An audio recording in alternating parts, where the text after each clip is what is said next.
Excellences, chers collègues, mesdames et messieurs, nous allons ouvrir la séance. Je vous demande de bien vouloir prendre place. Bienvenue à cette réunion ministérielle Rama qui se tient en mode hybride. Donc, je voudrais saluer également les ministres et les équipes qui sont avec nous en ligne ce matin. Je vais passer la parole à Madame Stefania Giannini, la sous-directrice générale de l'UNESCO pour l'éducation, qui va ouvrir formellement cette rencontre. Excellences les ministres, chers partenaires, chers collègues, bienvenue à cette troisième réunion ministérielle de la RAMA. Je pense qu'il s'agit d'un acronyme qui serait familier à tous présents ici. La recherche-action sur la mesure des apprentissages des bénéficiaires des programmes d'alphabétisation. Je remercie d'abord tout particulièrement les pays hôtes, les royaumes du Maroc, pour l'appui conséquent à l'organisation de cette réunion.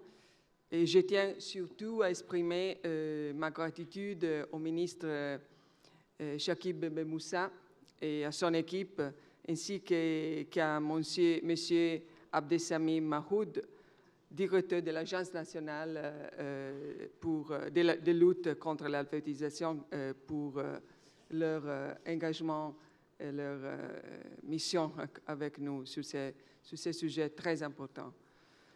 Tout a commencé, j'ai appris ici à Marrakech il y a 10 ans, plus que 10 ans. Aujourd'hui, à cette étape de la mise en œuvre du programme, nous avons toutes les raisons, je pense, d'être fiers des résultats acquis. Nous sommes passés de l'adhésion de 5 à 12 pays.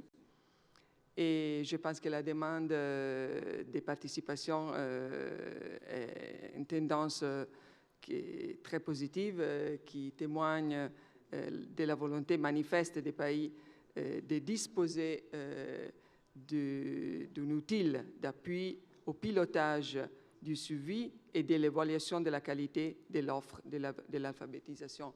Plus en général, je voudrais dire que la question de la valuation de l'impact, la valuation des résultats est à la base de toutes les politiques éducatives, et pas seulement éducatives, je veux dire publiques. Et on a fait des progrès, surtout dans les domaines éducatifs. L'UNESCO, grâce à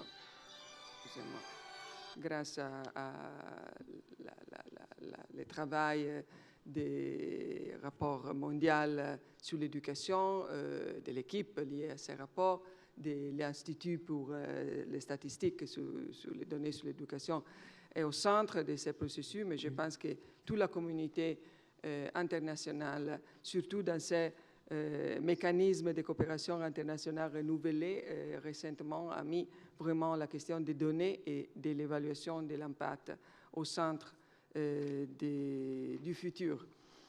Et c'est absolument essentiel, je pense, pour orienter les politiques sur la base de l'efficacité. C'est ça le sujet aujourd'hui. En fait, une telle grille de lecture commune permet d'avoir un regard croisé et rigoureuse sur les compétences acquises. Et il s'agit, dans ces programmes spécifiques, la recherche-action, s'inscrire dans cette perspective et mettre l'accent sur la qualité de l'éducation et les résultats cognitifs, conformément à une cible spécifique de l'ODD 4, qui nous demande de faire ce parcours. L'évaluation externe que l'UNESCO a commandée il y a des ans, 2020, a même montré en outre que les compétences en matière d'évaluation des acteurs nationaux se sont améliorées, ce qu'on appelle capacity building et le rôle des pays et la responsabilité que les pays prennent dans ce domaine comme dans des autres. Et elle a montré aussi de nouvelles compétences créées et compétences existantes renforcées. La RAMA est dans ce contexte plus qu'une évaluation.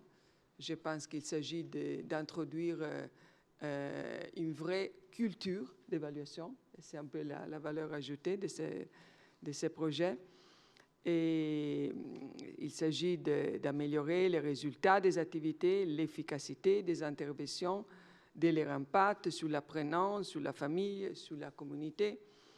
Et il s'agit aussi d'analyser les facteurs qui déterminent la réussite et la qualité dans un contexte donné. Il n'y a pas de politique qui marche bien partout, mais il y a le besoin de les contextualiser et de trouver les solutions ad hoc dans certains domaines.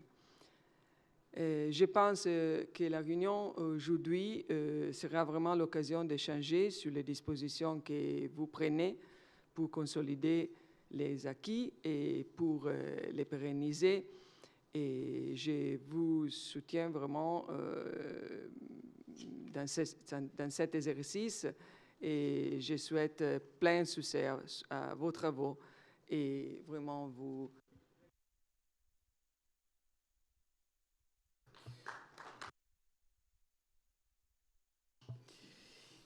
Merci, Madame Giannini. Je voudrais tout d'abord également remercier l'ensemble des ministres qui sont parmi nous aujourd'hui. Nous avons 8 pays qui sont représentés donc, au niveau ministériel. 4 sont ici avec nous autour de la table. Et nous en avons 4 également qui sont en ligne. Donc nous allons bien sûr organiser les débats de telle façon que l'ensemble des participants ici dans cette salle, mais également à distance, puissent participer pleinement. Je voudrais dire un mot particulier pour son Excellence Monsieur Ben Moussa, qui nous accueille ici dans le cadre de la Confintea. Je voudrais également rappeler et souligner que c'est la 2e fois que le Maroc accueille une réunion ministérielle Rama, ce qui témoigne tout à fait de l'engagement, du soutien du Royaume du Maroc pour cette initiative, qui est une initiative à la fois qui s'inscrit dans l'appui de l'UNESCO pour l'amélioration de la qualité de l'éducation, mais également qui contribue à une dynamique de coopération sud-sud au sein de l'Afrique. Pour l'organisation de nos travaux, nous allons organiser donc les échanges autour de plusieurs questions que je vous soumettrai. Donc il y aura plusieurs, si je puis dire, séries d'interventions à partir de ces questions. Nous allons essayer de gérer le temps de manière relativement précise, compte tenu des impératifs techniques et de la participation à distance, qui fait que nous sommes tenus par ces contraintes et nous ne pourrons pas aller au-delà de l'heure qui a été définie pour cette rencontre. Je voudrais, en guise d'introduction, rappeler que cette réunion se tient à un moment clé, je dirais, pour 2 raisons. Bon, d'une part, parce qu'elle se tient dans le cadre de la Confintea, donc qui est bien sûr un moment très important à la fois pour réfléchir sur l'état de la situation des politiques et des systèmes d'éducation des adultes, y compris sur les questions d'alphabétisation, mais également parce que nous avons réalisé récemment une évaluation externe de la RAMA, après un peu plus de 10 ans, disons, d'expérience et un élargissement à un plus grand nombre de pays. Il nous paraissait important de faire le point, à la fois pour identifier les acquis, précisément, les forces, mais également identifier quels sont les points qui méritent d'être peut-être repensés, redéfinis et améliorés. Donc c'était le sens de cette évaluation qui nous a donné des pistes, comme vous l'avez vu, puisqu'elle vous a été communiquée, à la fois pour renforcer, mais également pour pérenniser. Et c'est le sens de cette rencontre de haut niveau aujourd'hui, de réfléchir avec vous sur les moyens de la pérennisation de cette initiative, pas seulement comme un programme, si je puis dire, de coopération, mais également dans le cadre des structures et des systèmes de pilotage des politiques et des programmes d'alphabétisation dans vos pays. Donc voilà l'enjeu, je dirais, de cette rencontre. Je voudrais également indiquer qu'ont été invités un certain nombre de partenaires qui, pour certains d'entre eux, ont déjà contribué à collaborer et à soutenir l'initiative.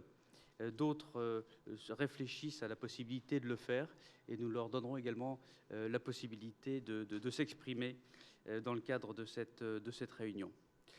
Voilà pour commencer cet échange. Je vais tout d'abord ouvrir la discussion sur l'une des thématiques importantes qui a été abordée par cette évaluation, à savoir cette question de la consolidation et de la pérennisation, avec peut-être deux volets en particulier. Tout d'abord, un volet institutionnel sur l'ancrage des dispositifs et des outils dans les structures nationales de pilotage des programmes d'alphabétisation, et également par rapport à la question du renforcement des capacités nationales, puisque ça, c'est également je dirais un gage et une condition pour la pérennisation des actions. Donc sur ces deux volets, nous aimerions vous entendre, à la fois sur votre diagnostic, mais également sur la façon dont vous pensez pouvoir améliorer les choses et dans quelle mesure Rama également pourrait contribuer à vous accompagner dans ces efforts. Donc pour cette première question, je voudrais donner la parole à, tout d'abord au Royaume du Maroc, à M. Ben Moussa, qui peut-être avant va nous indiquer également dans quelle mesure et de quelle façon le Maroc a contribué déjà à la promotion de cette initiative et à cette dynamique de coopération Sud-Sud. Merci David, Madame la directrice générale adjointe, Mesdames et Messieurs les ministres, Mesdames et Messieurs les représentants des différents organismes, partenaires et bailleurs de fonds.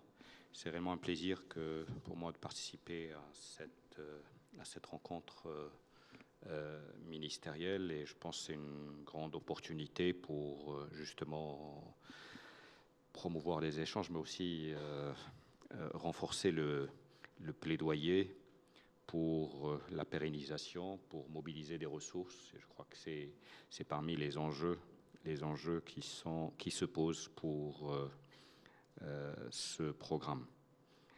Le Maroc et à travers ce programme, une importance particulière est accordée au système de mesure, système de suivi, à l'évaluation de l'alphabétisation. Et je pense que c'est des sujets qui me paraissent extrêmement importants parce que à travers ces mesures, à travers ces outils, ça participe à l'efficacité, à la mesure d'efficacité des ressources qui sont affectées à ce programme, et probablement ça peut aider à élargir le champ des ressources mobilisées quand on arrive à prouver que l'usage qui en est fait est un usage pertinent. Pour sa part, je voudrais réaffirmer l'attention particulière que le Maroc accorde à ce programme, comme l'a souligné, qui s'insère tout à fait dans cette coopération avec l'UNESCO, et une coopération aussi sud-sud qui nous paraît extrêmement importante, extrêmement riche, et qu'il convient, à notre sens, d'élargir.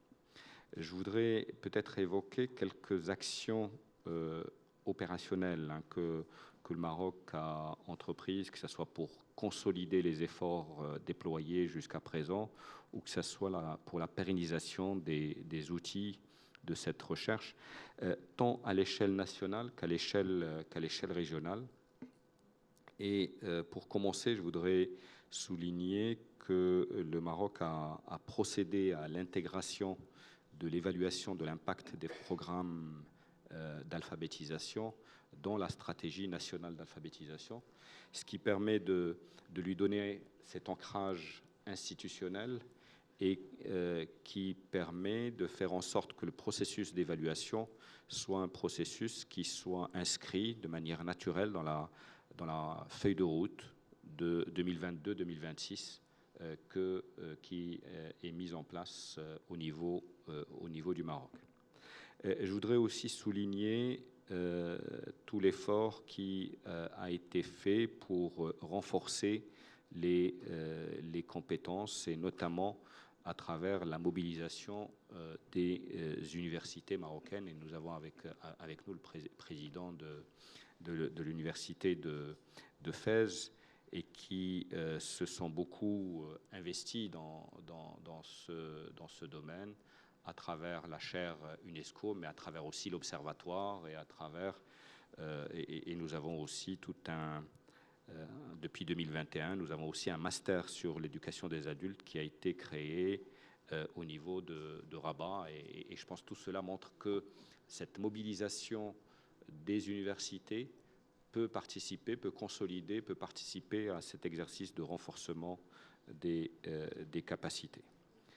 Je voudrais souligner combien le Maroc aussi, à travers la participation dans les différents ateliers qui ont été organisés dans le cadre de la RAMA, que ce soit à travers l'UIL ou à travers les pays membres, ces réunions ont été l'occasion justement d'échanges souvent très fructueux.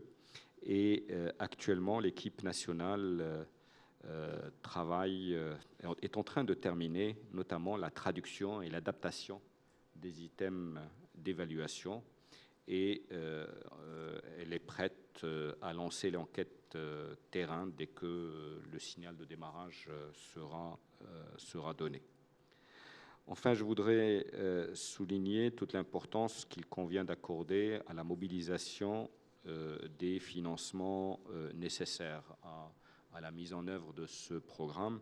Et je crois que cette rencontre peut être un moment particulier pour œuvrer dans ce sens-là avec tous les partenaires de ce programme, avec cette conviction que ces ressources, à travers cette coopération partenariale, à travers la mise en réseau, à travers les synergies qui peuvent être mises en place à l'échelle nationale, mais aussi à l'échelle du continent africain, nous sommes convaincus que cela peut permettre de gagner en efficacité et de faire le meilleur usage possible des ressources qui sont disponibles. Au Maroc, nous avons essayé de mobiliser des ressources nationales aussi pour pouvoir accompagner ce programme. C'est des ressources qui ont été d'une part mobilisées à travers les différents acteurs de ce programme, donc l'Agence nationale de lutte contre l'analphabétisme, mais aussi tous les partenaires, les universités qui mobilisent leurs propres moyens. Mais nous sommes aussi appuyés sur quelques financements de la coopération internationale, notamment de l'Union européenne, que je voudrais ici remercier, puisque dans le cadre du projet PIAF, l'enquête de terrain va être financée dans ce cadre-là. Donc, encore une fois, merci à l'ensemble des partenaires. Merci, bien sûr, à toute l'équipe de l'UNESCO pour la mobilisation, pour l'appui qui est apporté à la mise en œuvre de ce projet. Et je pense qu'avec cette mobilisation collective, nous pouvons créer les conditions de la consolidation des acquis, mais aussi de la pérennisation justement de ce programme. Merci de votre attention. Merci, Monsieur le Ministre. Avant de passer la parole aux orateurs suivants, et je commencerai par Monsieur le ministre du Burkina Faso. Je voudrais signaler la présence parmi nous de la ministre de l'Éducation nationale du Gabon. Madame, bienvenue. Le Gabon n'est pas à ce stade partie prenante dans l'initiative Rama, mais s'intéresse parfaitement aux questions d'évaluation des acquis et de l'évaluation de la qualité des programmes d'alphabétisation. Merci, Madame la Ministre, d'être parmi nous. Monsieur le Ministre, je voudrais passer la parole d'abord au Burkina Faso.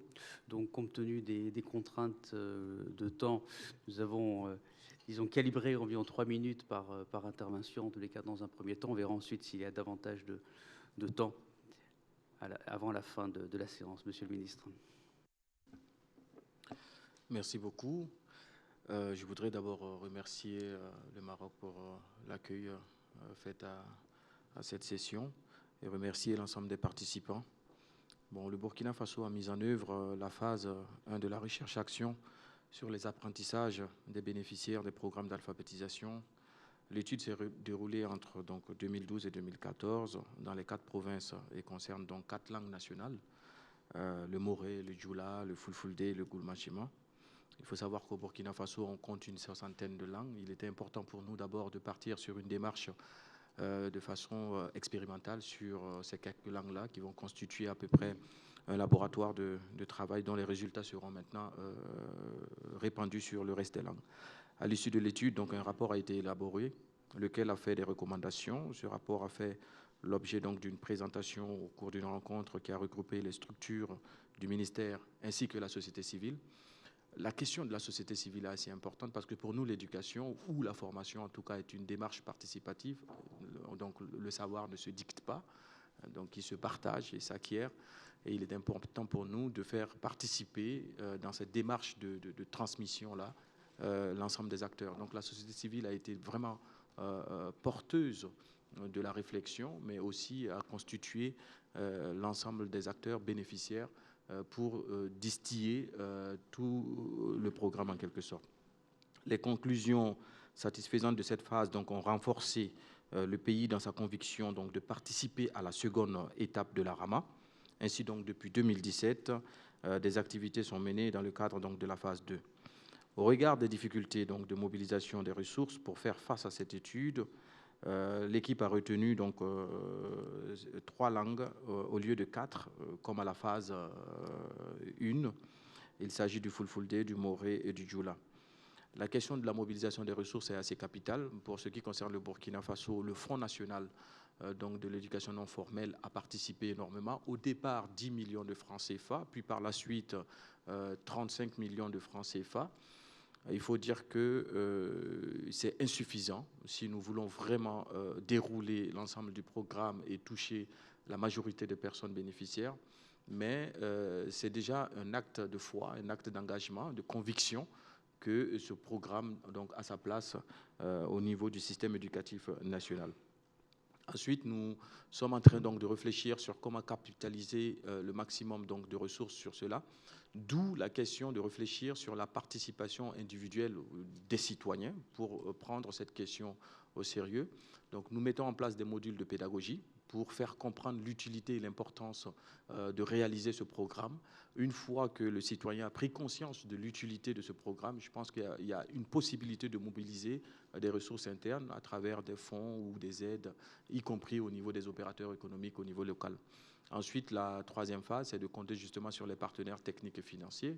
Là encore, il y a une stratégie qui doit être mise en place sur la conception d'outils techniques pour capter et mobiliser le maximum de fonds, nous permettant justement de dérouler cette phase-là. Pour ce qui concerne... Excusez-moi. Donc, pour ce qui concerne donc, la question donc, des statistiques, on s'est dit qu'aucune action en fait, n'a de bénéfice que lorsqu'on peut mesurer de façon qualitative et quantitative les retombées. Donc il est important de ne pas poser des actions sans pour autant en tirer les conséquences au bout du rouleau ou au bout du fil. Donc l'idée pour nous, c'est d'associer l'ensemble des acteurs de toute la chaîne et de faire ce qu'on appelle en fait une collecte donc, de données, d'analyse concrète sur les bénéfices qualitatifs de ce qu'on a mis en place jusque-là. Et pour ce faire, on a mis en contribution donc l'Institut national sur les statistiques, puis en fait on a associé l'université, donc l'enseignement supérieur, sur la question donc de structuration des langues concernées. Parce qu'il faut savoir que chez nous, on a scindé en deux, bien sûr, l'enseignement supérieur et l'enseignement secondaire ou primaire.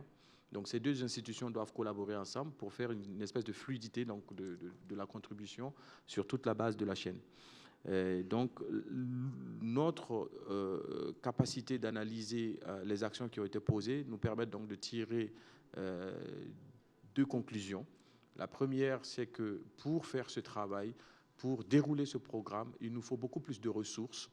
La deuxième, c'est que pour y arriver, les ressources seules ne suffiront pas. Il faut une prise de conscience sur l'utilité et l'importance donc de ce programme-là. D'où la question de la pédagogie pour ramener l'ensemble des acteurs, non pas les décideurs, mais aussi même les bénéficiaires, à comprendre l'importance et l'utilité de ce programme au niveau du Burkina Faso. Donc je pense que nous sommes sur une dynamique de croissance, une dynamique de conviction partagée. Et ça, nous allons continuer dans ce sens-là. Merci beaucoup. Merci, Monsieur le Ministre. Pour poursuivre sur cette première question, je voudrais passer la parole à Monsieur le Ministre de l'Éducation du Bénin, qui est avec nous en ligne, avant de me tourner ensuite vers la Côte d'Ivoire, Madame la Ministre. Est-ce que le Bénin, Monsieur Yves Chabi, est-ce que vous êtes connecté ?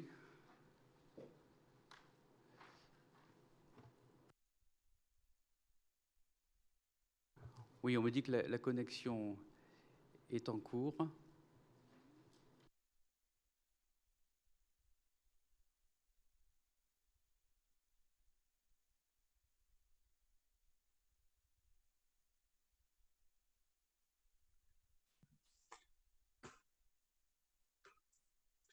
Mesdames et messieurs, bonjour.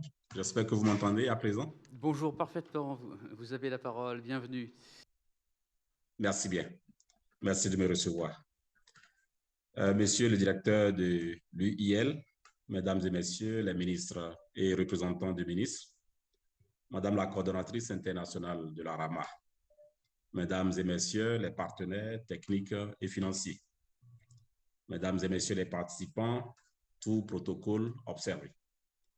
C'est pour moi un réel plaisir de prendre la parole en cette conférence A7 pour rappeler encore une fois l'engagement du gouvernement de mon pays, le Bénin, à renforcer davantage la qualité des offres d'alphabétisation à travers la mise à disposition d'indicateurs probants, conformément à l'objectif 4.6 des ODD 2030. D'où tout l'intérêt de mon pays pour la RAMA afin de mesurer les acquis d'apprentissage. C'est pourquoi, au plan institutionnel, la RAMA est bien positionnée dans le dispositif national d'éducation. Dans ce cadre, la RAMA est arrimée à la direction de l'inspection pédagogique de mon pays en vue de garantir une continuité de la pratique. La RAMA est devenue un chantier prioritaire dans la politique d'alphabétisation et d'éducation des adultes et le plan d'action qui va avec. Pour faciliter le financement de la RAMA, une ligne lui a été créée au Fonds d'aide à l'alphabétisation et à la promotion des langues nationales, et elle est directement intégrée à son plan de travail annuel. Ce fonds reste cependant insuffisant, et c'est pourquoi j'exhorte tous les pays à fédérer leurs efforts pour une mobilisation collective des fonds. En vue de sa pérennisation, il est planifié un plan de renforcement des capacités et un plan de communication.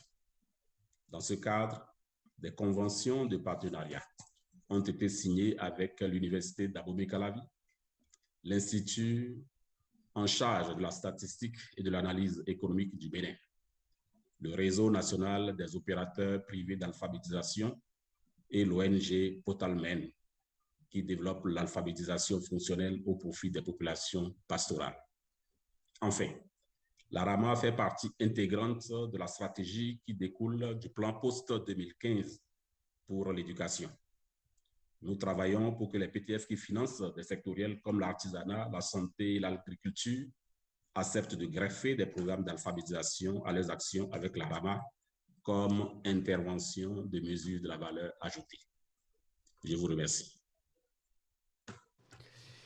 Merci, merci pour votre contribution et je voudrais également en profiter pour vous remercier pour le rôle que vous jouez à la présidence de l'Alliance mondiale pour l'éducation, qui est une initiative bien sûr également très importante pour la promotion de l'alphabétisation. Je voudrais maintenant me tourner vers Madame la ministre de l'Éducation de la Côte d'Ivoire. Madame, vous avez la parole.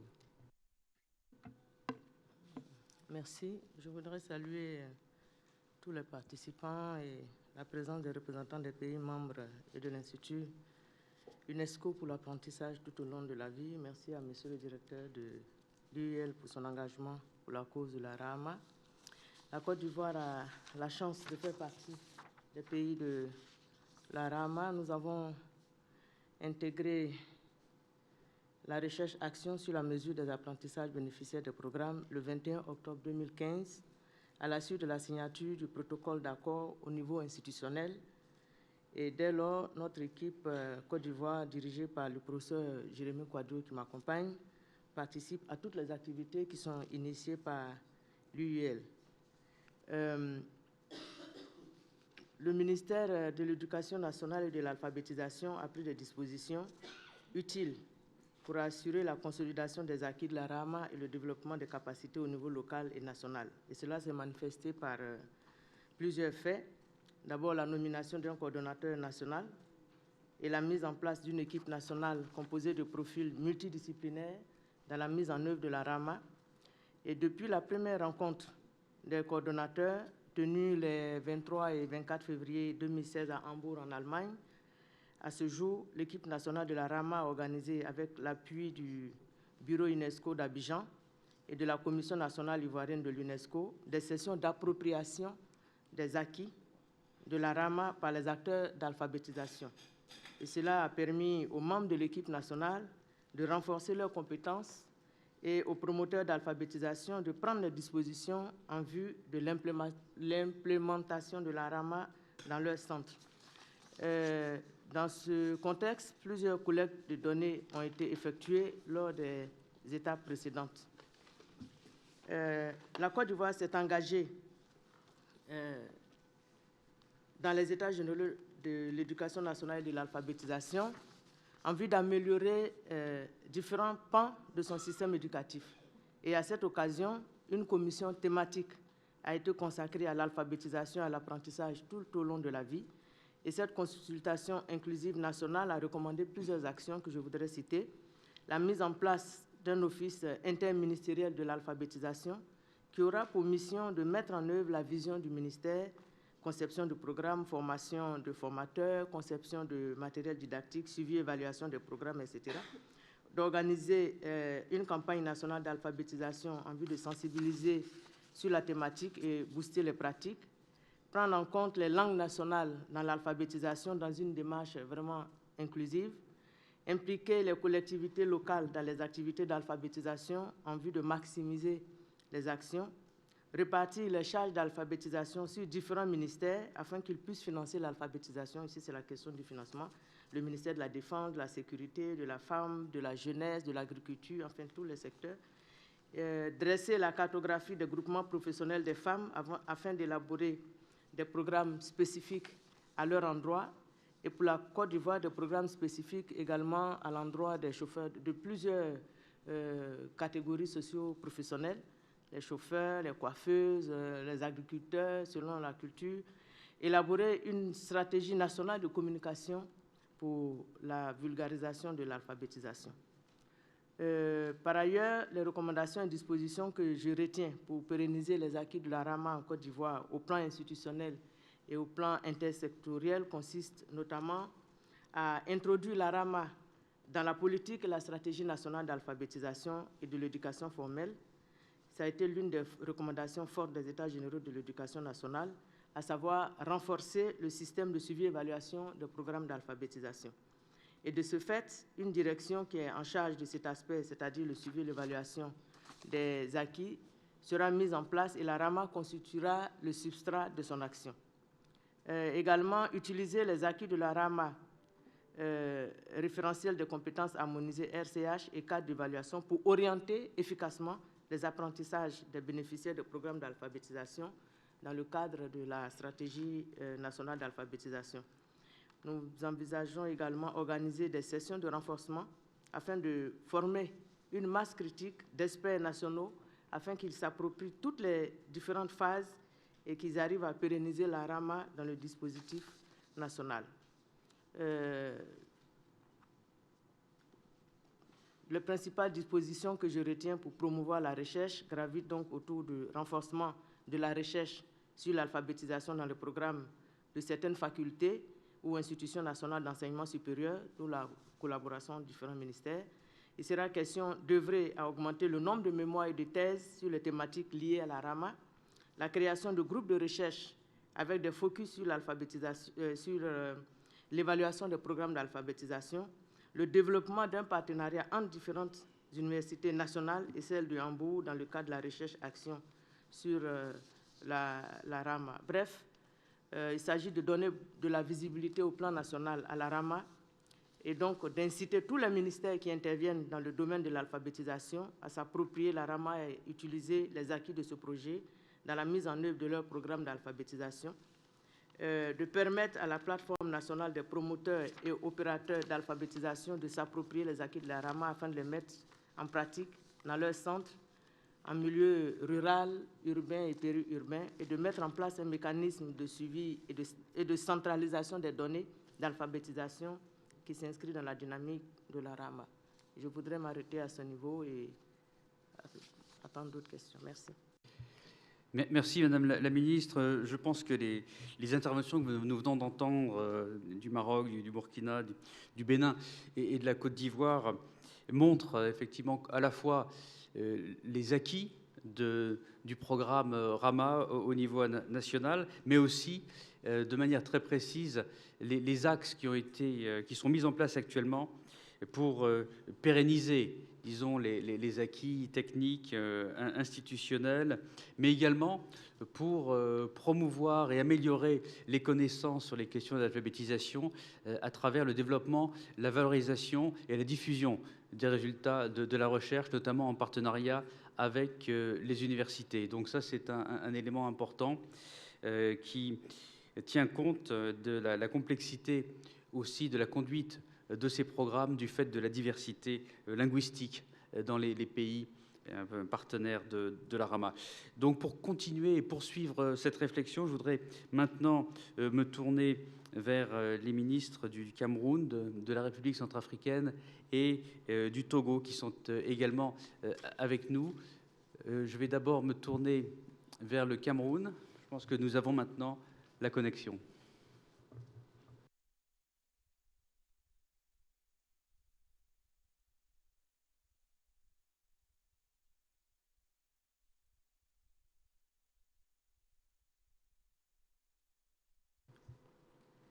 Voilà, Monsieur Ntuningoa, est-ce que vous m'entendez ?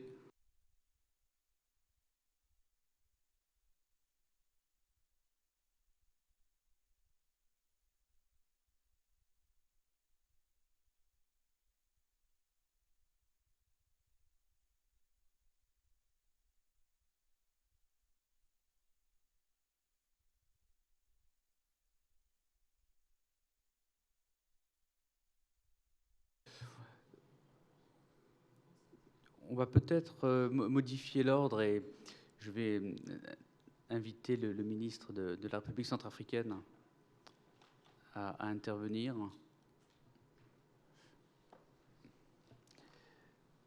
Monsieur le ministre, si vous voulez bien prendre la parole, et ensuite je reviendrai vers le Cameroun.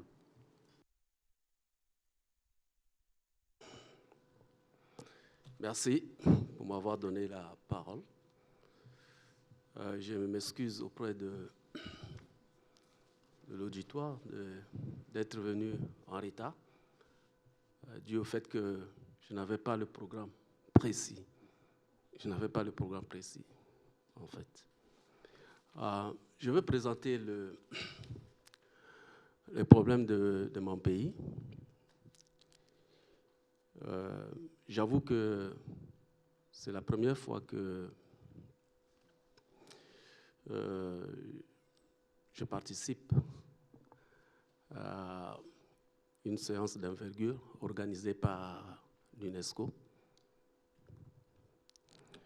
Et ceci m'amène à brosser d'abord un tableau d'ensemble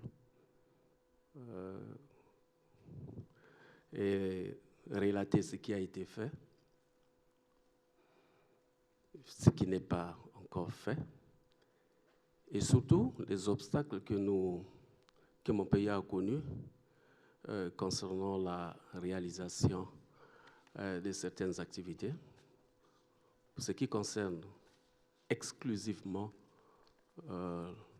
l'enseignement, l'éducation, l'ODD 4 pour être précis. Je veux aussi, puisqu'on a parlé de Rama, et ça me donne l'occasion aussi de dire que ce programme-là n'a pas pris pied en République centrafricaine, pour des raisons que je vais relater, bien entendu. Mais, mon pays, concernant l'alphabétisation, a 3 volets qui sont mis en œuvre. 3 principaux volets. Il y a d'abord l'analphabétisation en tant qu'activité transversale, fondamentale même, je veux dire, dans le sens classique du terme. Il y a le deuxième volet concerne l'éducation formelle, non formelle surtout. Et enfin, il y a ce que nous appelons l'éducation alternative. Ça, c'est le dernier né concernant ces 3 volets-là. Le troisième volet est essentiel. Il est spécifique, en ce sens que c'est un programme qui est financé par la Banque mondiale pour une décennie. Et nous sommes en train de faire un renouvellement parce que c'est un programme qui est porteur d'espoir, qui va durer 10 ans, susceptible d'avoir encore d'être renouvelé. Et vous remarquerez que dans le contexte de mon pays, ce dernier volet-là, l'éducation alternative, prend en même temps toutes les catégories catégories de scolarisés, qui sont concernés par l'alphabétisation en tant que telle, mais aussi les catégories qui sont sorties du cursus scolaire. Et cette catégorie est importante parce que prend en compte les déscolarisés dont l'âge varie entre 15 et 17 ans. Normalement, le programme d'alphabétisation est destiné à des adultes, mais comme nous avons, ou du moins le pays a connu tellement de problèmes, qui a fait qu'il y a un grand nombre de scolarisés, des déscolarisés, c'est-à-dire des jeunes dont l'âge varie entre 17 ans et 15 et 17 ans, et même plus, qui sont concernés par ces phénomènes de déscolarisation. Mon pays a souscrit dès 1965 à la stratégie prônée par l'UNESCO, qui consiste à, je cite, à mettre un accent particulier sur l'alphabétisation dans le programme de développement. Et la lutte contre l'analphabétisme constitue aujourd'hui l'une des stratégies retenues pour atteindre le relèvement du capital humain, qui est une priorité de mon gouvernement, de notre gouvernement, du gouvernement de la République centrafricaine. Et pour ce faire, pour atteindre cet objectif majeur, le gouvernement a pris des mesures progressives pour structurer le secteur d'alphabétisation, à savoir, d'abord, la mise en place au sein des inspections académiques de 85 secteurs d'alphabétisation qui sont tous équipés de 339 centres. Ces centres sont eux-mêmes dotés des secteurs. Dans leur secteur, ils sont dotés de moniteurs.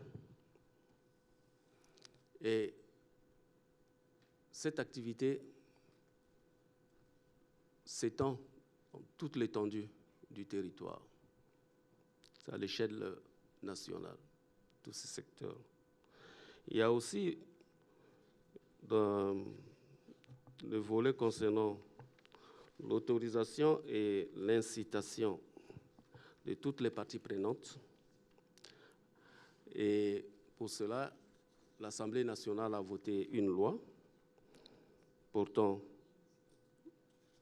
orientation de l'éducation, à savoir la promotion des initiatives privées confessionnelles, ainsi que la politique d'alphabétisation. Et il y a également l'élaboration et la mise en œuvre d'une stratégie nationale d'alphabétisation. Et donc, toutes ces mesures-là ont suscité un engouement et a permis une réelle appropriation de l'éducation et des adultes par leur communauté eux-mêmes. Et parallèlement à ces activités, ou du moins aux activités du ministère de l'Éducation nationale, et malgré l'absence de moyens matériels et financiers, ce programme-là, ou du moins sa mise en œuvre du programme d'alphabétisation, a pris en compte la participation des structures associatives au niveau local et souvent liées aux confessions religieuses et toute obédience confondue. Et aussi la participation des ONG, soit locales ou internationales. Monsieur le ministre, merci pour ce panorama de la situation nationale en République centrafricaine. Si je peux me permettre de vous demander de clôturer votre intervention pour que nous puissions laisser les autres pays également partager leur expérience et surtout les orientations futures pour leur programme à la lumière des résultats de la RAMA. Merci, Monsieur le Ministre.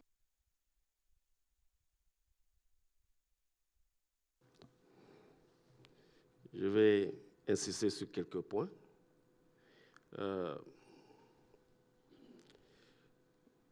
Il y a le dernier volet qui est financé par la Banque mondiale, qui a une durée d'une décennie. Après, on prend en compte, par exemple, un volet qui nous est important, c'est-à-dire l'introduction de la langue Sango comme module, comme enseignement, comme méthode d'enseignement, et tout cela pour favoriser l'apprentissage de nos apprenants. Nous sommes un pays de 633 000 km² et nous avons cette chance d'avoir une seule langue, malgré la diversité des langues qui existent, des langues vernaculaires, des langues locales. La République centrafricaine a une seule langue et qui est parlée par tout le monde, toutes les ethnies. Alors, nous nous sommes dit, mais pourquoi ne pas profiter de cette opportunité-là pour introduire cette langue-là? Parce qu'en fait, l'expérience a montré que l'enfant, il pense d'abord dans sa langue avant de s'exprimer. Et donc, ce serait un atout. Et c'est ce que les linguistes appellent ce substrat linguistique-là, il faut l'utiliser. Et nous sommes, au niveau national, c'est très mal compris. C'est très mal compris. Et je crois que l'apport de l'UNESCO concernant ces volets-là serait essentiel en termes de moyens matériels. D'ailleurs, l'UNESCO le fait déjà. C'est le sens même de l'engouement que j'ai après avoir reçu l'invitation de cet organisme. Merci, Monsieur le Ministre. L'UNESCO vous a entendu et nous allons continuer à accompagner, bien sûr, la RCA dans le cadre de ce programme. On me dit qu'il y a des problèmes de connexion avec le Cameroun. Nous allons donc essayer de nous tourner maintenant vers le Togo. Madame la ministre de l'Éducation, est-ce que vous êtes bien connectée? Oui, bonjour, je suis connectée. Bonjour, je vous en la prie. ministre. Oui, bonjour tout le monde. Donc, c'est la ministre de l'Action sociale, de la promotion de l'alphabétisation du Togo.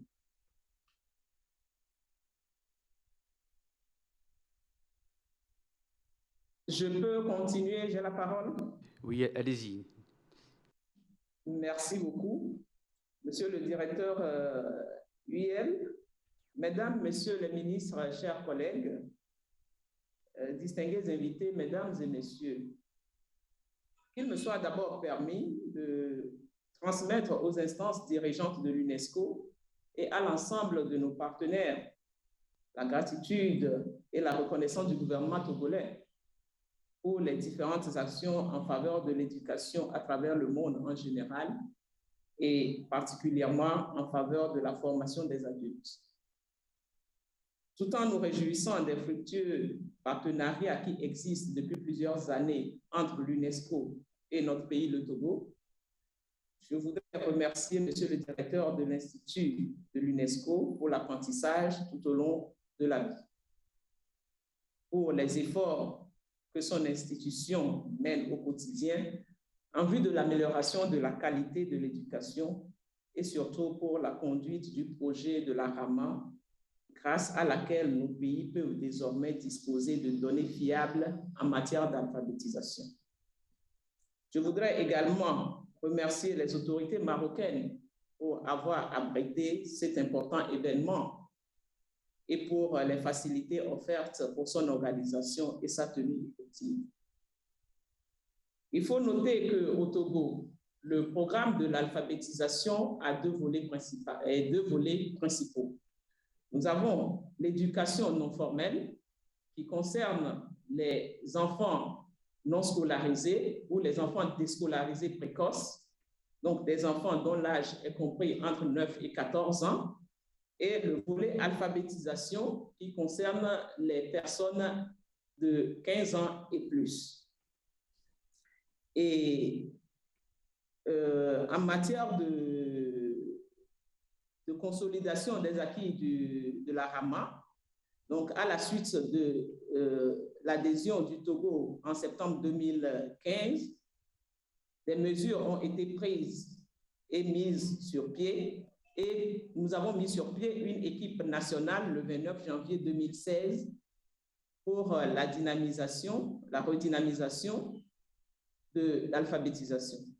Cette équipe nationale a bénéficié la même année d'un appui financier au niveau national pour le partage du cadre d'évaluation, l'appropriation du guide pour les concepteurs d'items, le développement des items et du questionnaire biographique et de contexte.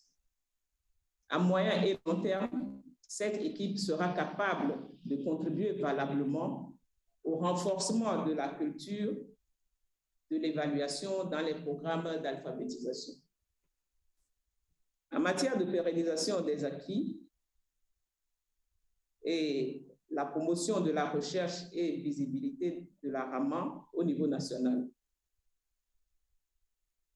Afin de pérenniser les acquis techniques et stratégiques au plan institutionnel et intersectoriel, le Togo a identifié les dispositions ci-après.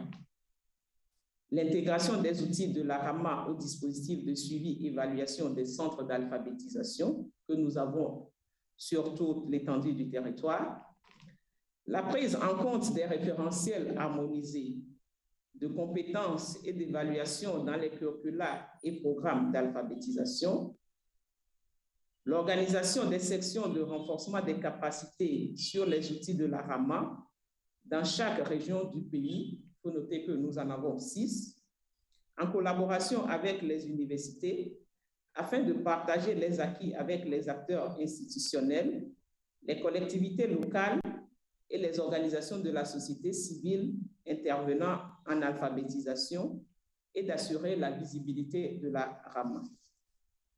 Nous avons également l'information et la communication sur la RAMA à travers l'organisation des revues annuelles des activités du ministère, ainsi que la diffusion sur les canaux pertinents, dont le site web du ministère.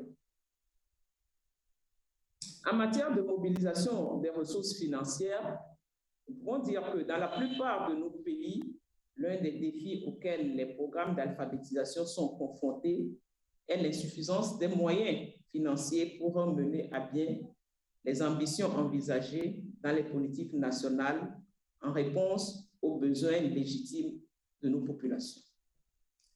À cet effet, au niveau du Togo, nous poursuivons les plaidoyers pour que les ressources financières internes puissent être davantage mobilisées pour le financement des activités de la RAMA.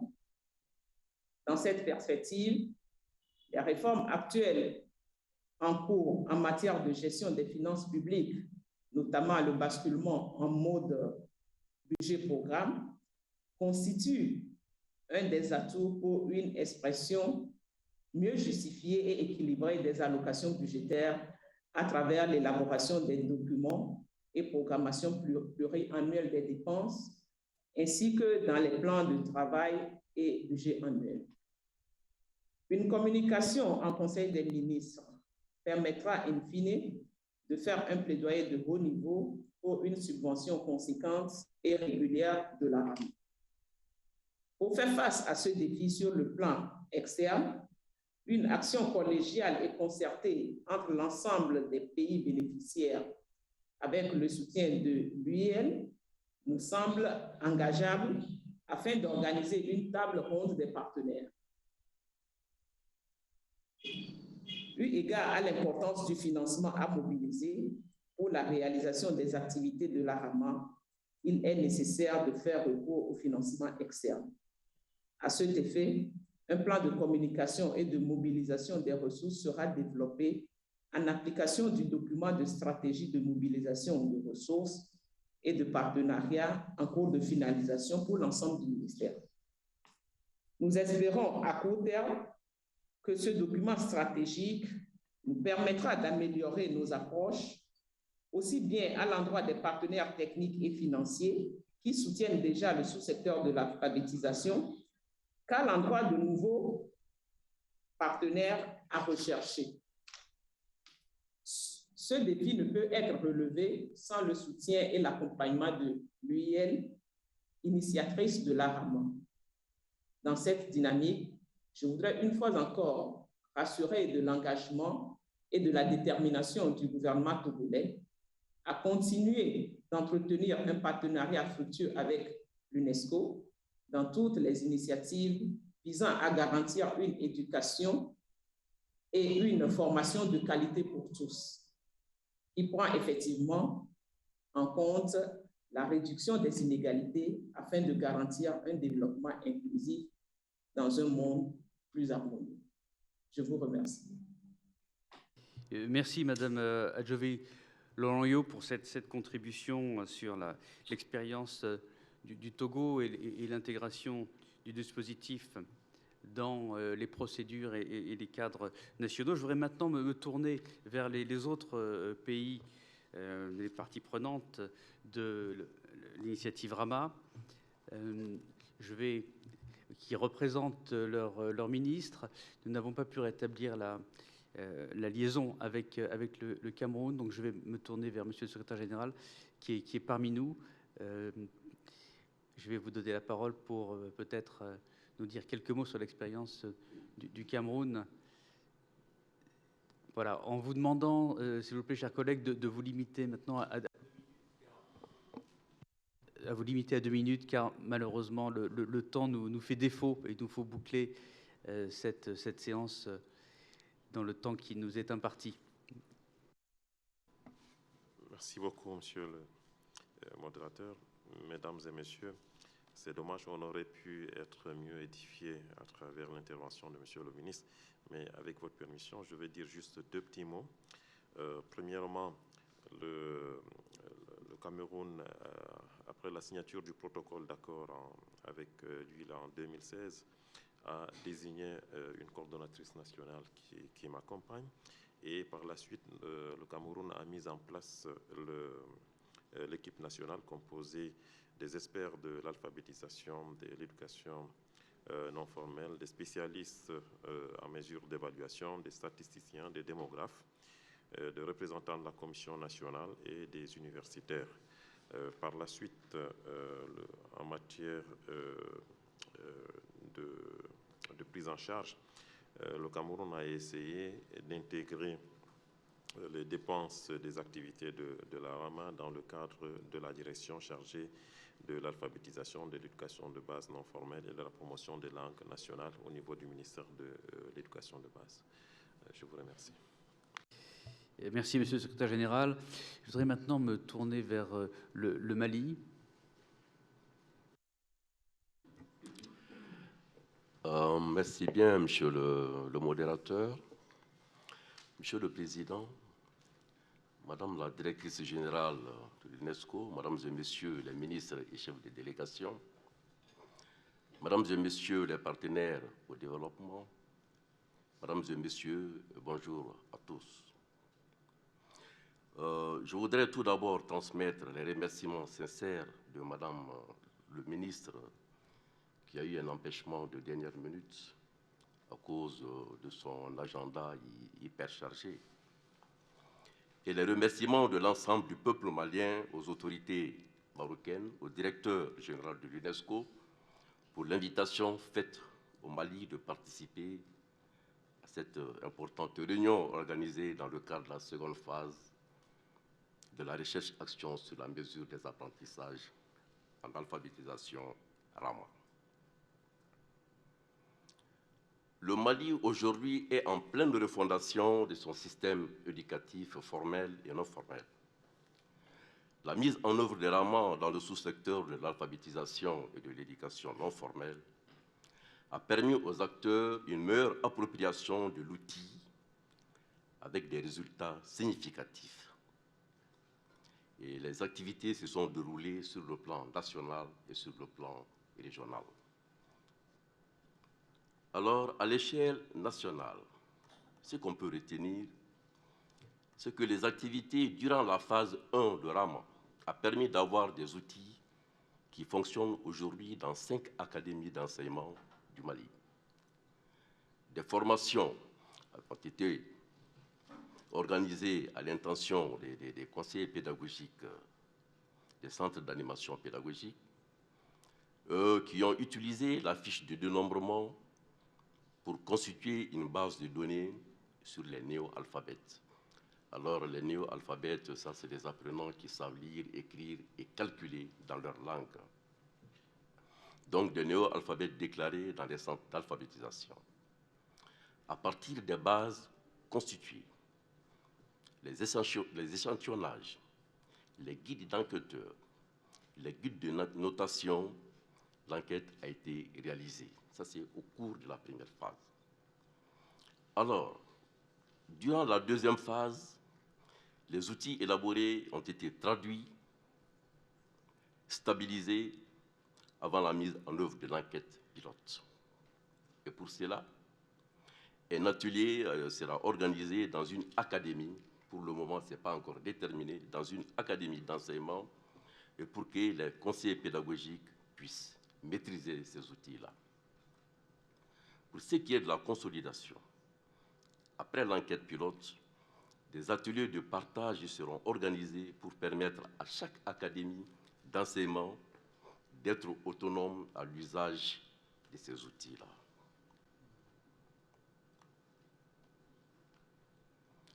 La consolidation des outils se fera à travers les recyclages habituels concernant le sous-secteur alphabétisation et éducation non formelle dans son ensemble. En outre, au début d'une campagne d'alphabétisation, la fiche de dénombrement sera utilisée dans chaque nouveau centre. Et à la fin de la campagne, chaque académie pourra organiser ses propres évaluations. D'autre part, le Mali envisage de faire un atelier de partage sur Rama de manière globale avec les évaluateurs du système formel et la comparaison des outils du formel et du non formel pourrait apporter des éclairages dans le système dans sa globalité. Voilà. À ce stade, des ONG seront associées pour la relecture du référentiel national de compétences pour que les outils puissent être appliqués dans des programmes autres que l'État. Les approches pédagogiques étant différentes dans certains cas. Le document de politique nationale et d'éducation non formelle, qui a été adopté par le Conseil des ministres en 2007 et dont une étude réalisée pour le département de l'éducation nationale en août 2021 et janvier 2022, avec le concours financier de la DVV. La DVV, c'est une ONG allemande qui intervient beaucoup dans l'éducation des adultes, recommande une relecture de cette politique tout en y intégrant des outils Rama. Merci beaucoup. Merci beaucoup, monsieur le directeur général. Merci. Je vais maintenant passer la parole au Niger, en vous demandant également de respecter la règle des 2 minutes. Merci, monsieur le président. Monsieur le président, madame la directrice générale, mesdames et messieurs les ministres en charge de l'éducation, chers participants à tout titre, grade et qualité, je profite de l'occasion pour me remercier le Royaume du Maroc pour l'accueil l'accueil chaleureux que nous ont en tout cas réservé depuis notre arrivée. Je m'acquitte aussi d'un devoir, celui de vous adresser les remerciements du professeur Ibrahim Natatou, ministre de l'Éducation nationale du Niger, qui a eu un empêchement à la veille pour des raisons des examens et d'interpellation à l'Assemblée. En ce qui concerne la Rama, le Niger, avec les 4 autres pays, a eu l'opportunité pour conduire ce processus. Mais avant la Rama, un certain nombre de défis sont pointés au niveau de notre sous-secteur de l'alphabétisation et de l'éducation non formelle. Et l'un des défis majeurs, c'est la dispersion des efforts, des interventions en matière d'alphabétisation et d'éducation non formelle et la non-maîtrise des données.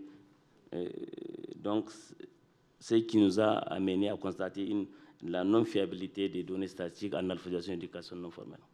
L'arrivée de Rama a été un important temps pour nous pour essayer d'harmoniser nos outils en matière de statistiques.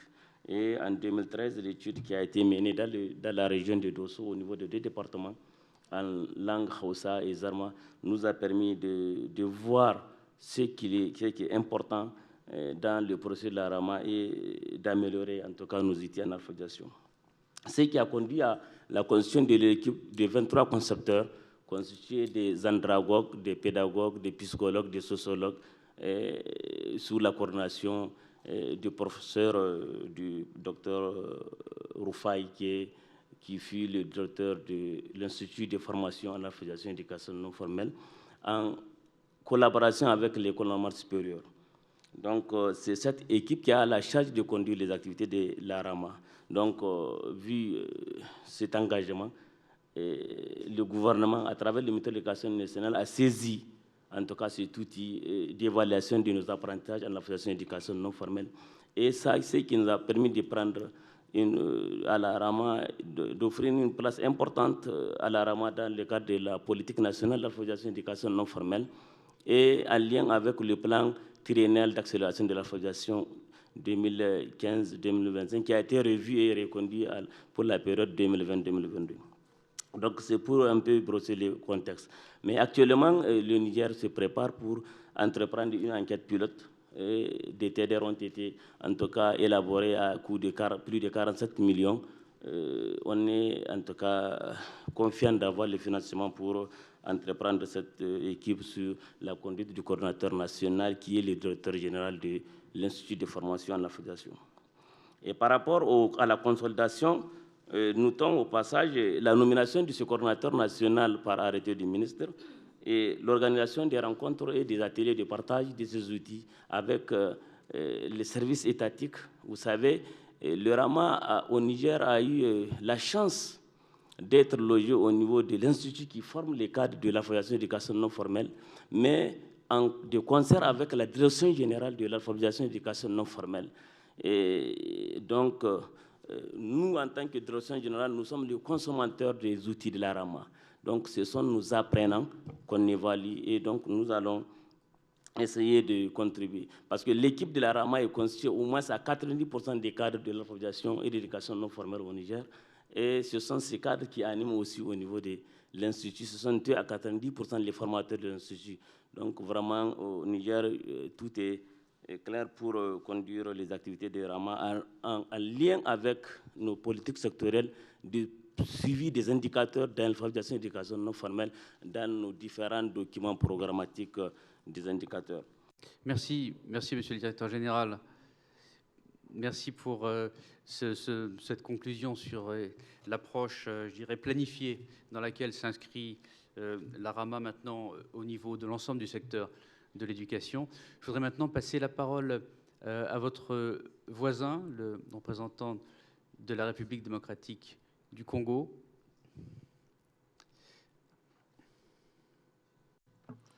Merci pour la parole. Je pense que je remercie les organisateurs par rapport à ces assises. Aussi, notre ministre est empêché par rapport à ses obligations du ministère. Donc, si j'en vais rapidement pour répondre à quelques préoccupations. La RDC se fonde sur des textes juridiques tels que la Constitution, la loi cadre de l'enseignement national, la lettre politique nationale éducative. Sur ces des préoccupations étaient ce qui est pérennisation des acquis de la Rama. Nous, la RDC, nous allons intégrer la Rama et ses résultats dans les dispositifs nationaux d'évaluation du secteur de l'éducation. On doit intégrer également la RAMA dans la stratégie secteur d'éducation et de la formation comme axe de la gouvernance et de la qualité. On doit aussi renforcer les capacités des acteurs sur l'évaluation des programmes de l'ANF. Nous devrons aussi sécuriser les financements par une inscription budgétaire dans la loi des finances. Pour ce qui est la promotion de la recherche, renforcer la collaboration entre l'université et l'institut supérieur afin de développer les filières de recherche sur l'alphabétisation d'éducation non formelle. Nous devrons encadrer les doctorants sur les questions de la recherche liées à l'évaluation des programmes de l'ANF, une fois soutenir leurs thèses, qui soient au service de l'éducation non formelle. Pour ce qui est de la visibilité des RAMA, nous devrons produire les rapports périodiques sur les avancées et les réalisations de la RAMA et les disséminer auprès de l'ensemble des acteurs du système éducatif. Nous devrons développer un dispositif de communication en ciblant non seulement les acteurs de l'ANF, mais surtout les responsables des autres sous-secteurs du formel, souvent détenteurs des financements. Et nous devrons créer un site web pour regrouper l'ensemble des pays de la RAMA afin de mieux diffuser les résultats. Pour ce qui est stratégie, nous avons des volets levés de fonds au niveau interne. Nous devrons intégrer la RAMA dans les dispositifs nationaux d'évaluation et de la stratégie sectorielle d'éducation de la formation pour booster le financement sectoriel. Et nous devrons créer un fonds de développement de l'ANF afin de favoriser le financement concerté des différents bailleurs. Et puis, nous avons aussi une étude sur les besoins de l'ANF qui va nous aider aussi à élaborer des projets pilotes et la RAMA sera partie intégrante. De là aussi, le volet levé de fonds collectifs dans l'univers RAMA, dans les 12 pays. Nous proposons ceci, nous devrons procéder à travers l'organisation d'une table ronde à un levé de fonds collectifs sur l'égide de l'IAL. Et puis, nous devrons inciter les partenaires techniques et financiers de bien vouloir mobiliser les fonds nécessaires pour l'organisation de l'enquête pilote ainsi que de l'enquête proprement dite de la RAMA, pour tous les pays de la RAMA. Merci beaucoup. Merci pour ces éléments sur à la fois l'intégration dans les dispositifs nationaux, sur la pérennisation et aussi sur le financement. Je vais me tourner maintenant vers nos collègues du Sénégal. Merci, Président. Mesdames, Messieurs les ministres des pays de la RAMA, Mesdames, Messieurs les partenaires, au nom du ministre de l'Éducation du Sénégal, je voudrais vous présenter quelques acquis de la RAMA au niveau du Sénégal. Le Sénégal est membre des pays de la RAMA depuis sa phase 1 en 2011. Parmi les acquis, je ne vais pas être exhaustif, il y a la disponibilité d'un référentiel de compétences harmonisées déjà, qu'on a adopté dans notre programme d'alphabétisation à tous les niveaux. Il y a les résultats de l'enquête pilote, de l'enquête principale de la phase 1, qui nous a permis d'avoir des données fiables sur nos programmes d'alphabétisation, sur la qualité surtout. Il s'y ajoute aussi que lors de la pandémie de la COVID-19 qu'on est en train de vivre encore, le Sénégal, dans la riposte contre la pandémie, a intégré les résultats de la RAMA, c'est-à-dire les référentiels de compétences harmonisées, mais aussi les cahiers de l'évalué qu'on a transformé en application HTML, n'est-ce pas? C'est-à-dire une application qui a pu, dans une approche interactive, n'est-ce pas, permettre aux apprenants de s'évaluer, de s'auto-évaluer. Il y a aussi une démarche très collaborative avec les institutions de recherche, que ce soit les universités, l'Université Cheikh Anta Diop, l'IFAN Cheikh Anta Diop, l'Université Gaston Berger. Et on a constitué une équipe pluridisciplinaire de recherche, notamment au lendemain de la réunion de Capstan, de l'atelier de Capstan sur les méthodes de traduction. Donc, le Sénégal a quand même saisi cette opportunité pour créer une équipe pluridisciplinaire qui s'occupe principalement des méthodologies, surtout de recherche et de traduction en matière, et aussi en matière de terminologie, d'autant plus que nos pays sont des pays, on a des pays multilingues, multiculturels, ce qui fait que aborder une traduction d'outils didactiques requiert quand même des orientations méthodologiques. Pour ce qui est maintenant du financement, le Sénégal prône d'abord une mobilisation des ressources endogènes, n'est-ce pas? C'est-à-dire au niveau de nos ministères, au niveau de nos programmes, qu'on donne une place importante à la recherche, parce que la recherche, c'est le parent pauvre. C'est le parent pauvre de l'éducation, qui est l'éducation qui est un parent pauvre des politiques publiques, ce qui fait que la recherche est doublement lésée. Donc, nous prenons cela. La dernière chose, c'est quand même que les partenaires techniques et financiers accompagnent les pays de la RAMA, n'est-ce pas, dans le programme pour qu'on puisse aller jusqu'au bout. Pourquoi? Parce que souvent, les financements des pays ne suffisent pas jusqu'à la fin, d'autant plus que l'enquête principale et l'enquête pilote, c'est des enquêtes de terrain qui demandent beaucoup de ressources. Nous saluons ici l'appui de l'UNESCO Breda au niveau de Dakar, du Sénégal, qui nous appuie beaucoup quand on a des problèmes de mobilisation de ressources. Donc, je vous remercie. Merci pour ces éléments. Je voudrais maintenant me tourner vers le Tchad, qui sera le dernier orateur en ce qui concerne les pays. Et nous passerons ensuite à la Confémen, en tant que partenaire de l'initiative et du programme RAMA.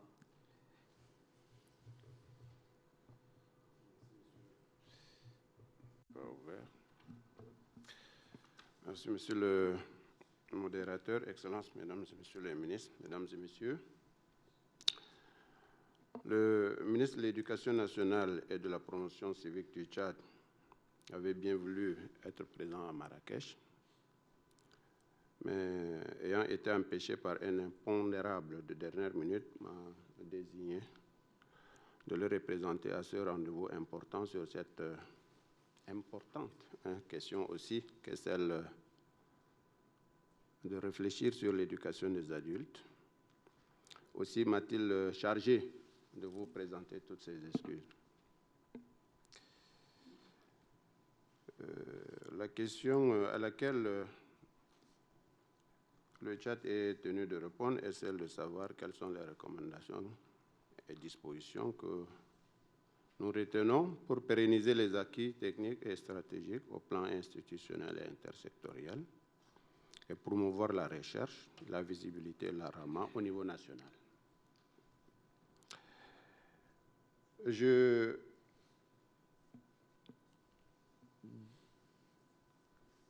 fais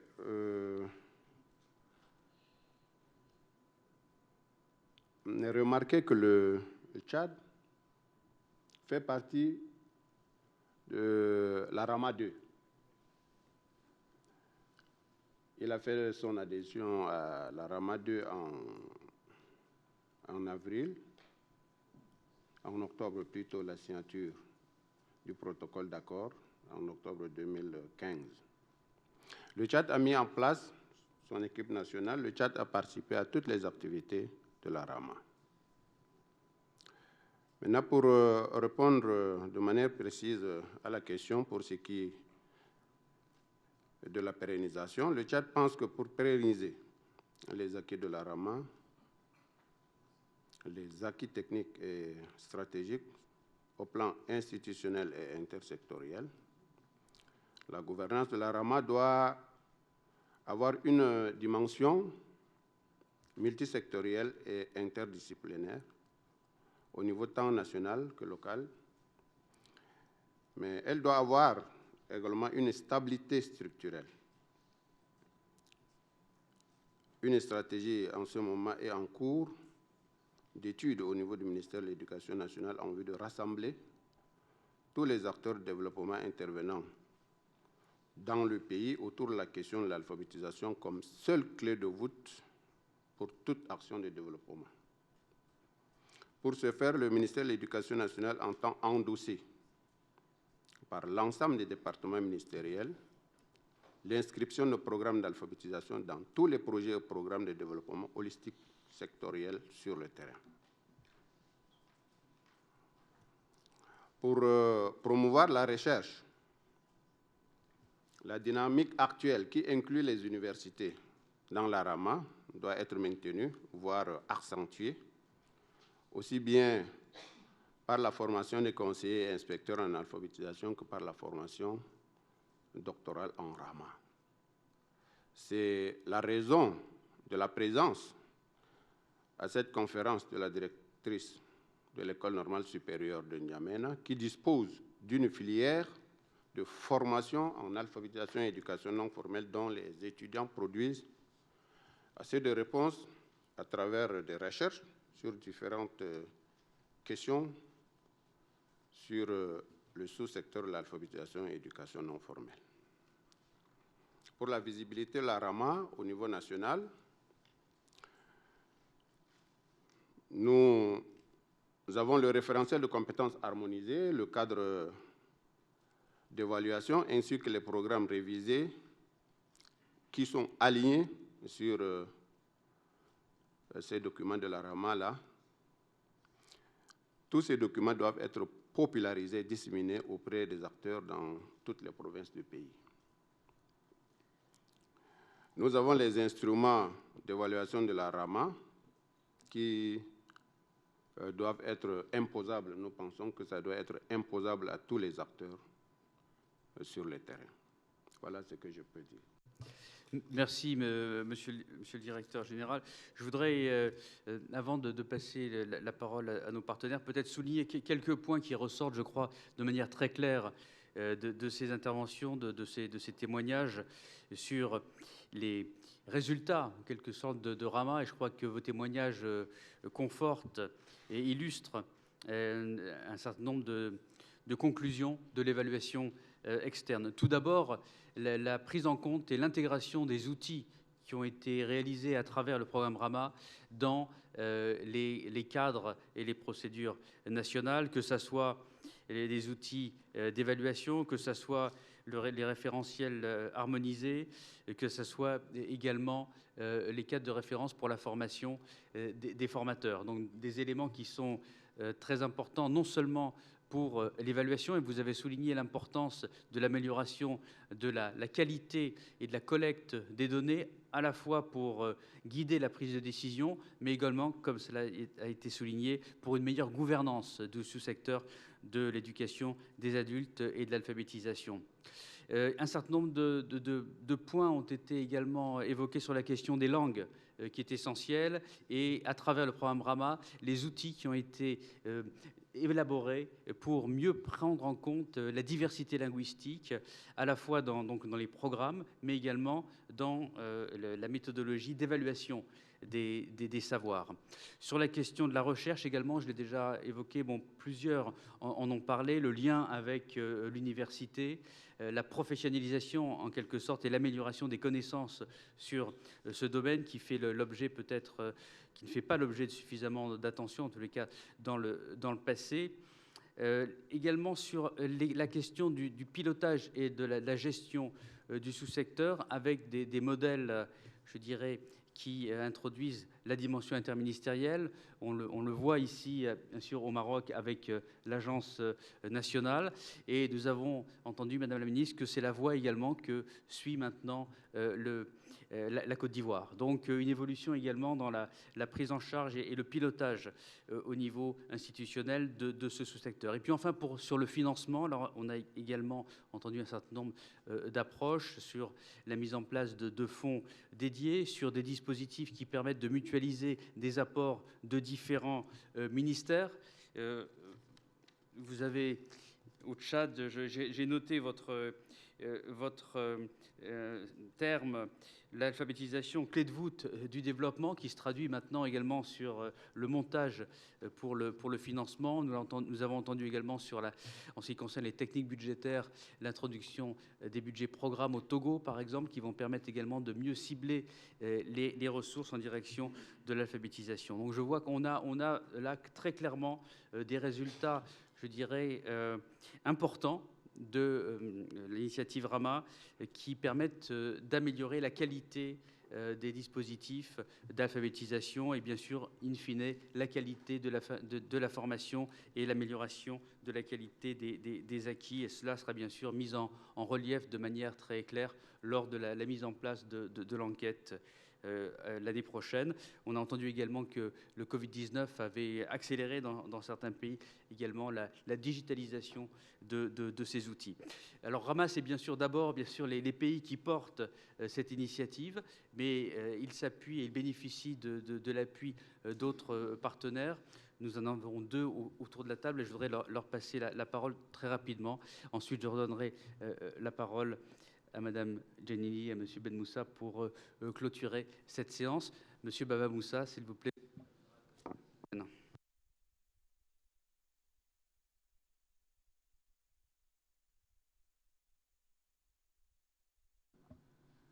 Oui, merci beaucoup, Monsieur le Président, Madame la Directrice Générale, la Sous-Directrice Générale pour l'Éducation, Monsieur le Directeur de l'UIL, Mesdames et Messieurs les ministres. D'abord, je voudrais vous remercier très sincèrement de nous avoir conviés à cette réunion. Et pour nous, Rama constitue un dispositif qui nous intéresse à plusieurs titres. D'abord, rappeler le contexte général actuel avec l'agenda 2030 pour l'éducation et le rapport sur les futurs de l'éducation qui nous montre qu'il est nécessaire désormais de réinventer l'éducation, nos systèmes éducatifs, dans une perspective holistique, c'est-à-dire penser le processus éducatif dans son ensemble. Alors nous, en tant que Confemène, nous ne pouvons pas échapper à cette nouvelle dynamique. Nous sommes longtemps intéressés à l'éducation de base. Nous avons décidé désormais de nous investir sur toute la chaîne éducative. Donc nous avons en cela signé avec l'UIL un rapport, une convention de partenariat qui permet à un responsable du PASEC de participer à toutes les activités de Rama. Alors je voudrais ici rappeler que nous soutenons cette initiative. La plupart des États autour de cette table sont membres de la Confemène. Nous avons la chance d'avoir aussi le ministre de l'Éducation du Maroc qui préside la Confemène pour les 2 années à venir et qui est soutenu par Madame la ministre de Côte d'Ivoire comme vice-présidente. Donc, toutes les conditions sont remplies pour que ce partenariat se renforce. Je voudrais donner simplement 2 axes sur lesquels ce partenariat peut véritablement se renforcer. D'abord, le programme d'analyse des systèmes éducatifs de la Confemène, qui est un programme qui fait des évaluations comparatives dans 15 pays membres de la Confemène, dont la plupart des pays ici représentés. PASEC fait des évaluations en anglais, en français et dans plusieurs langues nationales. PASEC 2024, qui s'annonce, a choisi d'offrir la possibilité aux pays qui le souhaitent de faire des évaluations pour les alternatives éducatives. Donc, ces élèves hors de l'école qui reçoivent un enseignement bilingue. Donc, c'est un dispositif qui peut servir à renforcer l'évaluation dans le cadre de Rama, puisque les équipes existent, elles sont présentes dans les pays et elles peuvent être mobilisées pour être mises à la disposition de Rama. Deuxièmement, nous avons, depuis la 59e ministérielle, créé un 2e programme qui est le Pacte et qui va se charger justement d'élargir le champ d'intervention de la Confemène dans les États et gouvernements autour de plusieurs thématiques, dont bien entendu les alternatives éducatives, les questions du curriculum, etc. Donc c'est un programme également qui peut être mobilisé également pour accompagner le renforcement, le développement de Rama. Et pour terminer, nous avons les instances de notre institution qui se réunissent de façon périodique et qui peuvent également constituer un cadre de plaidoyer pour sensibiliser l'ensemble des ministres sur la nécessité d'avoir cette approche continue et globale de l'éducation. Je sais que le temps est compté, je ne vais pas être plus long que cela. Donc je voudrais encore une fois remercier Madame la Sous-Directrice Générale, Monsieur le Ministre, pour l'accueil et souhaiter plein succès à la continuité du programme Rama. Je vous remercie.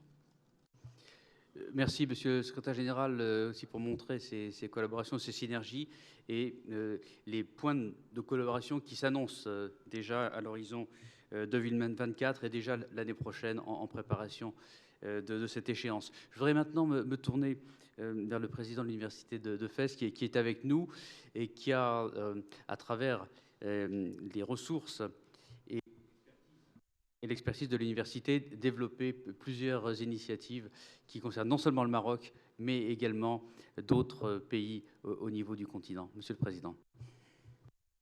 Merci, Monsieur le Directeur général.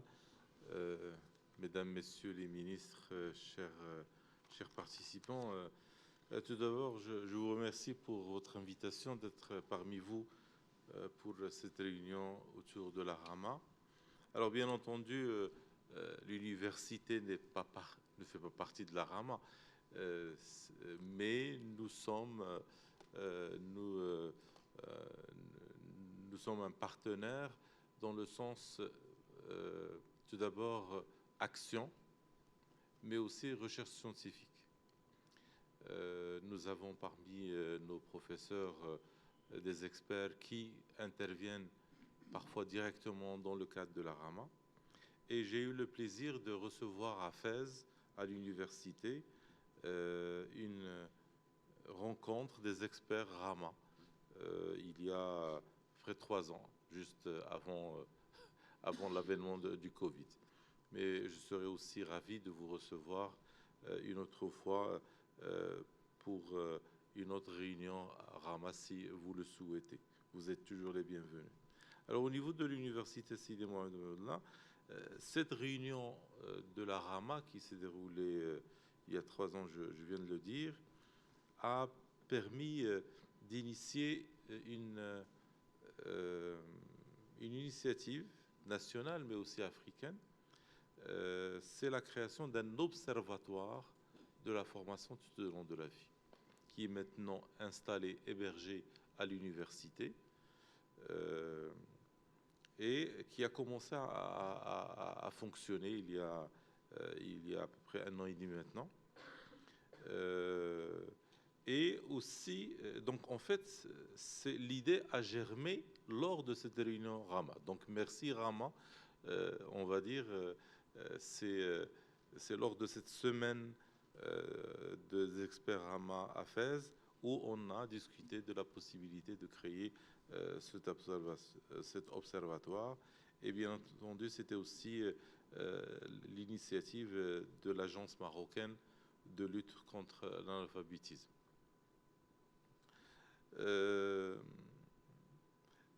Par après, nous avons demandé la création d'une chaire UNESCO sur la formation tout au long de la vie et nous avons reçu le soutien de l'UL que je remercie vivement. Donc cette chaire vient d'être créée, donc on va la lancer officiellement avec un événement important vers le mois d'octobre prochain. Et j'espère vous voir à Fès lors de cette, on va dire, de cette inauguration qui sera aussi scientifique. Et puis, il y a d'autres activités qu'on mène à l'université. Nous avons par exemple 2 projets Erasmus+, qui sont dans le domaine de la formation tout au long de la vie. Un projet qui est en train de se terminer, qui s'appelle AMEL. Donc, c'est aussi, ça concerne la formation tout au long de la vie. Et un autre projet qui a démarré il y a après 1 an et demi, qui s'appelle IQFEL, qui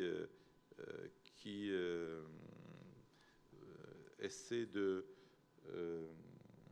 tenir compte de l'expérience des personnes pour qu'ils puissent continuer leurs études supérieures par après. Et puis, bien entendu, comme beaucoup d'universités, nous avons un centre de formation continue qui travaille énormément avec les élus de notre région Fès-Meknès pour essayer de élever le niveau de compétences dans le domaine de management des territoires. Et on vient de commencer un nouveau programme avec les élus après les élections de septembre dernier. Voilà, donc l'université, à travers ses compétences, souhaite bien entendu rester à vos côtés. Et donc, à travers l'observatoire, qu'on souhaiterait que les pays Rama puissent être, d'une manière ou d'une autre, faire partie de cet observatoire. Et aussi, nous souhaiterons que la chaire UNESCO, dans les thématiques qui seront choisies, on va dire la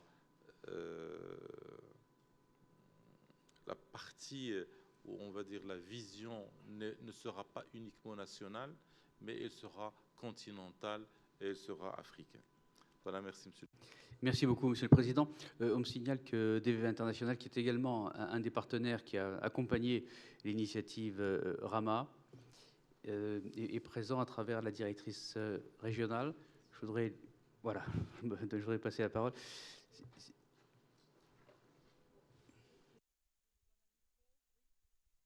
Bonjour. Bonjour. Allô? Ça marche? Oui.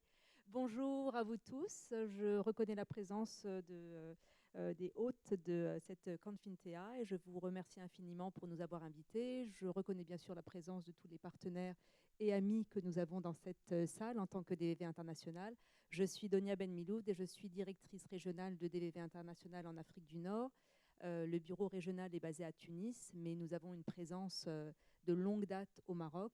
Et je reconnais bien sûr la présence de notre ami et partenaire de l'Université de Fès. Je voudrais juste dire quelques mots. Je sais que nous sommes très en retard, mais bon, je suis là, donc il fallait bien que je prenne la parole en tant que partenaire de l'UIL et partenaire de l'Université de Fès pour ce projet Rama. En fait, nous avons connu Rama en même temps que vous, je pense, quand vous aviez fait, il y a 3 ans, justement, cet atelier à Fès. Et c'est là que nous avons réalisé, parce que c'était justement le moment où nous installions le bureau de Tunis. Et nous parlions justement à ce moment-là d'aider la Tunisie à construire un système d'éducation des adultes, renforcer déjà le système d'alphabétisation et puis l'ouvrir à l'éducation des adultes de façon générale. Et donc, nous avions pris l'exemple du Maroc, de l'ANELCA, justement, pour son système d'information, de gestion de l'information. Et nous avions pensé peut-être soutenir la Tunisie pour la même initiative. Et donc, cet aspect, justement, de l'évaluation des acquis des apprenants était pour nous, semblait être vraiment le maillon important de ce système d'information. Donc, la Tunisie y va progressivement, à petits pas. Je pense que si on n'avait pas eu peut-être ces changements et remaniements politiques, peut-être qu'on serait aujourd'hui justement dans cette acquisition en fait du système Rama, ou en tout cas dans l'adhésion de la Tunisie dans le système Rama. Voilà, ça prend du temps, mais je pense qu'on est sur la bonne voie. Donc, je voudrais réitérer notre disponibilité pour le Maroc, donc pour l'ANELCA et pour l'Université de Fès, pour soutenir davantage cette initiative qui, pour nous, est vraiment fondamentale. Évidemment, la Tunisie. Nous étendons un petit peu notre intervention au niveau de l'Afrique du Nord, francophone donc, et je pense qu'il y aurait davantage d'opportunités pour ces pays-là d'intégrer Rama, parce qu'effectivement, c'est un maillon important. Ce n'est pas le seul en termes d'évaluation des acquis des apprenants, puisqu'on parle aujourd'hui d'éducation des adultes et d'apprentissage tout au long de la vie. Ne nous limitons pas à l'alphabétisation, il faut pouvoir l'avoir, mais il faut pouvoir aussi développer des systèmes d'évaluation des acquis des apprenants pour le reste en fait, de l'apprentissage au-delà de l'alphabétisation. Donc, merci infiniment à l'UIL, merci au gouvernement du Maroc, merci à tous les amis et partenaires présents dans cette salle.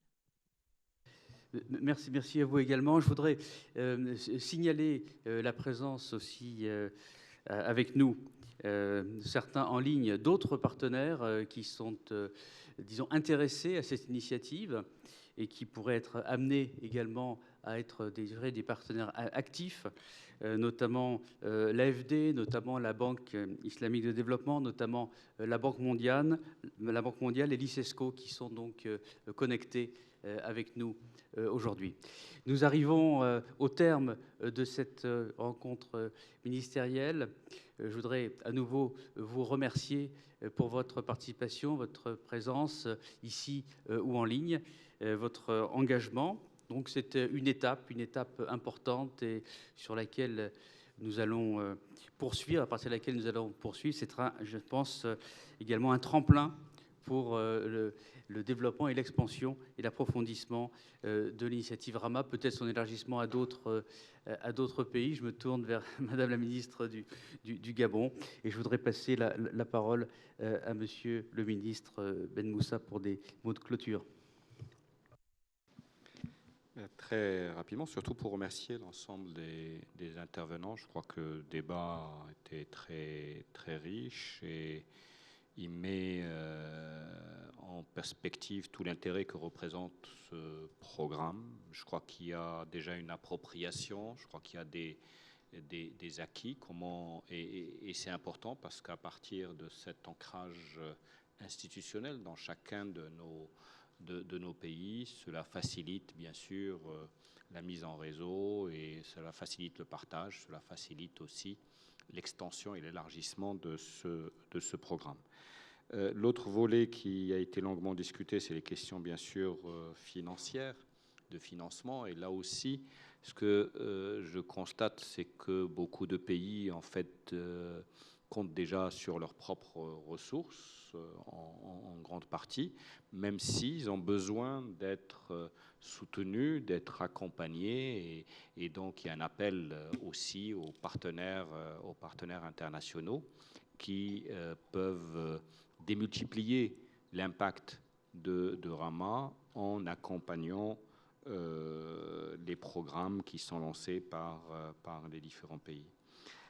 Pour terminer, je voudrais souligner, puisque le Maroc a pris l'initiative d'annoncer la création d'un institut africain pour l'apprentissage tout au long de la vie et qui a une vocation à être un cadre de coordination et d'échange sud-sud et à inviter l'ensemble des pays à y participer.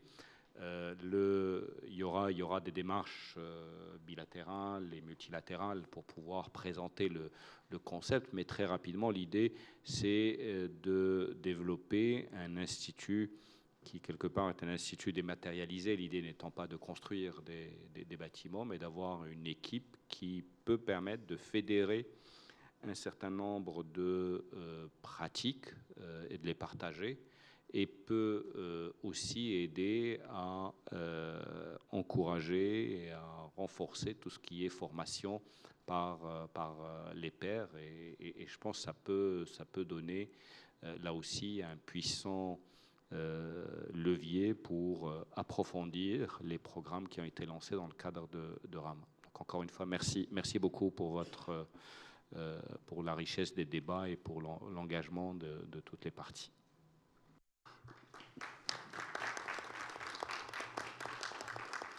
Merci, Monsieur le ministre. Et pour le mot de la fin, Madame la secrétaire générale pour l'éducation de l'UNESCO, Madame Giannini. Merci beaucoup, David. Très rapidement, vraiment, merci à tous et à toutes les ministres qui ont pris la parole. J'ai beaucoup appris, je vais dire, sur ce programme et plus en général sur la culture d'évaluation que nous sommes en train d'établir de plus en plus, pas seulement en Afrique, mais en général pour l'ODD4 et pour améliorer les politiques éducatives au niveau global. Très rapidement, je confirme que nous avons toutes les raisons, comme j'avais déjà dit, d'être fiers de ce programme, notamment pour les raisons suivantes.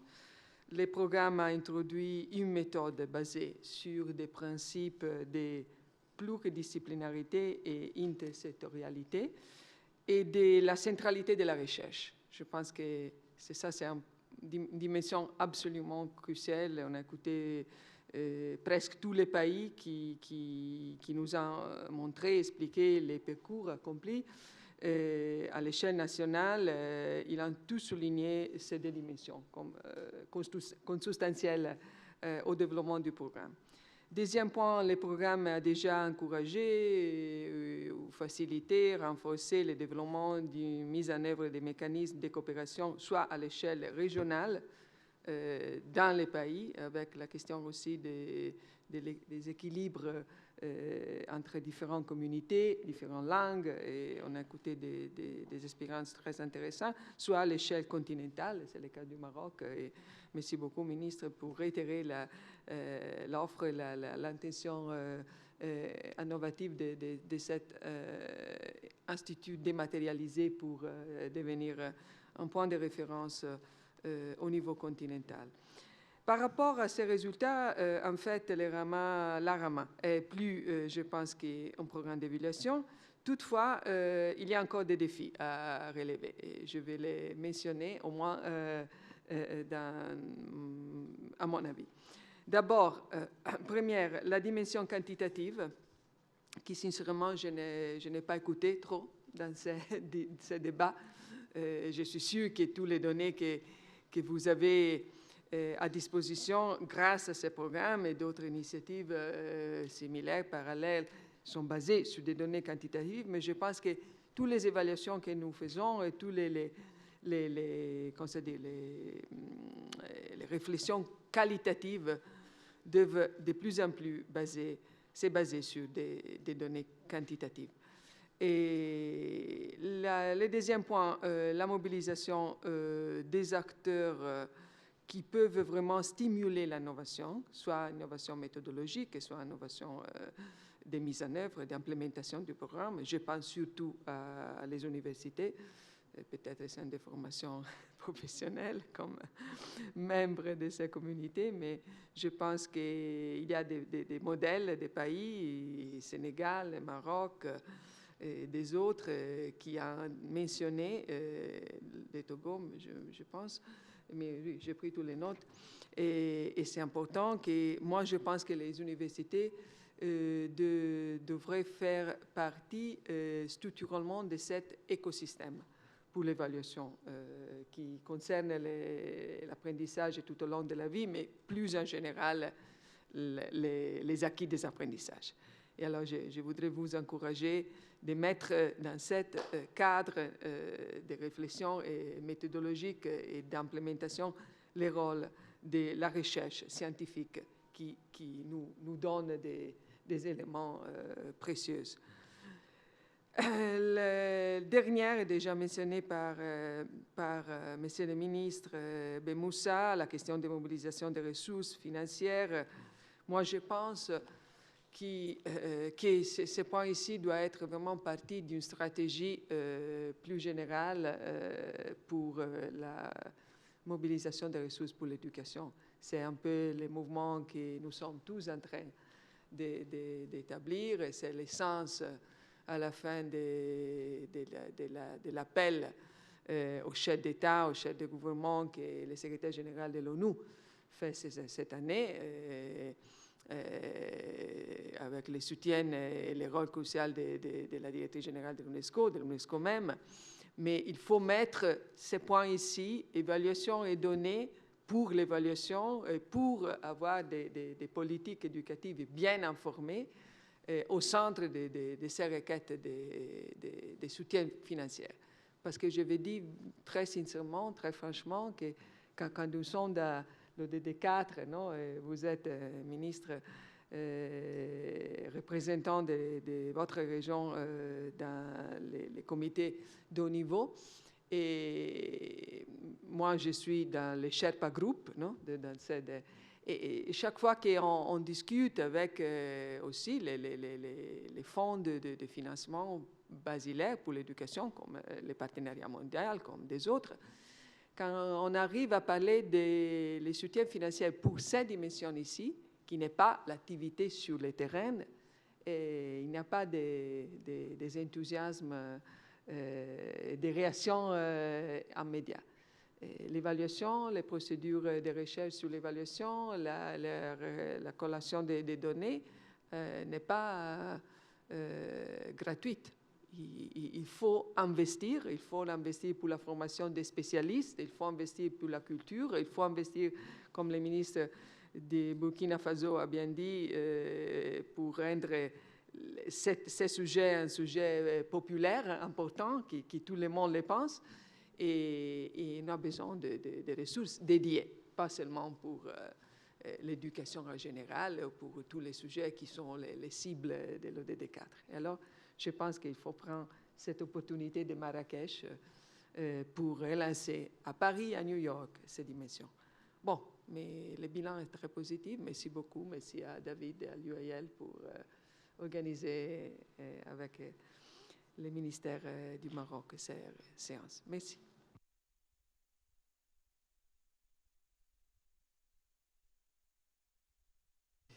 Merci. Cette intervention clôt notre réunion.